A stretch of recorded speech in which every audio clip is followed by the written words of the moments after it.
story, by the way, and that was really, really scary, by the way. This show's theme is dedication, so we're going to talk about what we're all dedicated to doing. So our next guest is ready to kick you in the Audacity. What does that mean? We're going to have her explain that to us. Meet Coach Jennie. Jennie Mustafa-Julock, is that how you say? Yes. Okay. Coach Jennie Mustafa-Julock, let's find out what you dedicate your energy to. So I'm the Audacity coach because why not? And what I do is I work with people who are on the brink of something really badass, and I help them get over whatever the heck is in the way and do that as quickly as physically possible. In a nutshell. She's not gentle. I'm not gentle. And I found out she's not woo-woo. And I'm not woo-woo. Do you know what woo-woo is? Have you heard of that? I just learned that. Yeah, Woo-woo. woo-woo. It's not a very polite word. It's not. I mean, so I call woo-woo as anything that's kind of soft and sweet and gentle and spiritual and yummy. You know, most coaches are soft and sweet and gentle and woo-woo and yummy, and I'm just not. I specialize in giving cathartic shoves. Yeah. I love that. So define for us, what is Audacity? Audacity is whatever that thing is inside of you that you kind of put away somewhere in childhood. You know, when you're like 7 years old and you can't wait till you turn 8, because when you turn 8, you're going to have that much more potential, and you're going to be able to do that much more stuff, and you're going to be able to get your ears pierced or bungee jump, I don't know. Whatever you do at 8. Somehow when we're like 23, we're not like, ooh, 24. Or 42, we're not like, I can't wait till I'm 43, right? It kind of goes away somewhere. Audacity is about kind of rekindling that wonderfulness, you know, that piece of you that believes that there's more to you, there's more potential, and that your past doesn't define what your potential is. It doesn't restrict it in any way. That's right. So what is your big belief behind what you do? I believe that if people want it, they should have it, and it's up to them to get it. I believe it's your responsibility, and that you're pretty much expected and empowered to do whatever the heck it is you want to do. And very few people are willing to do whatever it takes to do that. And I believe that if you have the ambition and you have the confidence and you have the tenacity, anything's possible. I truly believe that, without any woo-woo nonsense. So who are your typical clients, and how do we know we would be a perfect fit? So my clients are people who are really dissatisfied with the status quo. They're people who are either experiencing that angst of, I don't know what I want, but I know it ain't this. We've all been there, right? Or I know what I want, but I haven't a clue where to start. Or I know what I want, I'm almost there, but I'm scared, woohoo, and I can't quite figure out how to make it happen. Mm-hmm. Those are my clients. So anybody who feels like, you know what, I am stuck, and I want to get unstuck yesterday, immediately, if not sooner. Those are the people that I need to talk to. I think we might know people like that. Indeed. Yeah. Indeed. Mm-hmm. I'm a little bit like that. I think a lot of us are. I think we all are, and it's not a one-time deal, right? As soon as you achieve one thing, it's not like, oh, check it off, I now have confidence. Woohoo. You know, it doesn't work like that. You have to get confidence over and over. It's a constant practice. Total practice. So what is it that you love to do when you work with people and you see them change? I like to call them out on their BS. I like to point out when their goals are just not as big as they could be. Mm-hmm.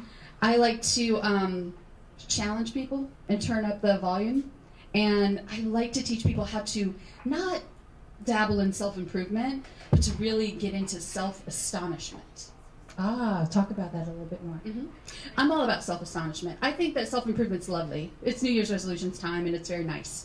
And so you come up with these cute little things where you want to improve that little bit about yourself. You want to stop doing something that kind of sucks, or you want to start doing something that you said you were going to start doing in 1997. And you want to do those things, and you want to, just improve your life a little bit. I'm not the coach for that. I am somebody who's like, you know what? I want to surprise the crap out of myself by the end of this year. I want to astonish myself and do something I've never tried before. I want to actually achieve something that I don't believe I can do. I want to reach for something I have no idea, no matter how much effort, how much I pour into it, whether or not I'm going to be able to make it happen. That's self-astonishment. And it ain't for the wimpy. It ain't for the wimpy. It's for hardcore people. So share with us a story of how you got to this point now, in being a leader. Being a leader. Yeah, It's a big word. it's a big word. Oof. So I got to this point because I am shy. No. Just kidding. I got to this point because I grew up really, really poor. My mom used to make the joke that we were so po we couldn't afford the R. And, you know, we had nothing, absolutely nothing. And my family, I'm the first in my family to graduate high school, let alone go to college and grad school. So my goal was to go to college, because I was going to go to college. Nobody told me you're supposed to pick a major and get a career after that, but I went to college. So I got a degree in deaf history, so if you ever want to know about Helen Keller, I'm your girl. And then what? What do you do with that, right? What do you do as soon as you're done? And I realized that I was just going through the motions. I wanted so bad to be important and to be successful and to be impressive that I didn't pay attention to making sure I felt happy. And that I was achieving what I actually wanted. I didn't actually know what I wanted. I wanted to be important. Look at me, I'm important. That was the goal. And I know so many people who have fallen down that path, who spend their 20s and some of their 30s trying to be important and making sure that they climb that ladder and they do the things and they follow the rules. And then they realize, God, these rules just don't fit me. I do not belong. And there must be something wrong with me. And then they meet me and they're like, oh, there's something wrong with you too. We're going to get along great. Ask Diane. There you go. Right on. Diane, who's flown in from Connecticut. Saskatchewan, Connecticut. Saskatchewan, Connecticut. So what is it you're working on right now? So right now, I am working on a completely new idea. It's called Astonish Yourself, go figure. Because I've realized that that is my mission for 2014, is I want to help people figure out how to astonish themselves over and over again and really achieve amazing things. So I have a brand new program that I'm testing out right now with 30 incredibly brave human beings. And I'm hoping to build that, no, I'm going to try that again. I'm going to build that into a book. And at the end of this year, I'm going to have these amazing case studies of these 30 people who are going to do things that you can't imagine. They can't even see yet. That's amazing. What is your finest accomplishment to date? It's kind of a weird one. But for me, my finest accomplishment is my marriage, which is probably sounds really weird from an Audacity coach. But my wife of 10 years, well, you know, 4 legally, but whatever. We've been together 16 years, and keeping her happy every single day is a dream to me, because I didn't have examples of successful relationships in my life, and it's really important to me, no matter how much I'm achieving and going for and driven. I'm this very driven person who surrounds herself with extraordinarily driven people who do ridiculously amazing things, that I am grounded, and I have somebody at home that can put me in my place in about 2 seconds with a look. Yeah. So I think we all need that, and so that our marriage is the most important thing and my greatest accomplishment, and I plan to have that forever. Oh, that's amazing. I love that. Thank you. What is it that you would like to see women do more of? Exactly what they want to do, without excuses, without apology, without BS. Exactly what they want to do, and nothing more and nothing less. That's amazing. Are you offering any programming right now? Anything?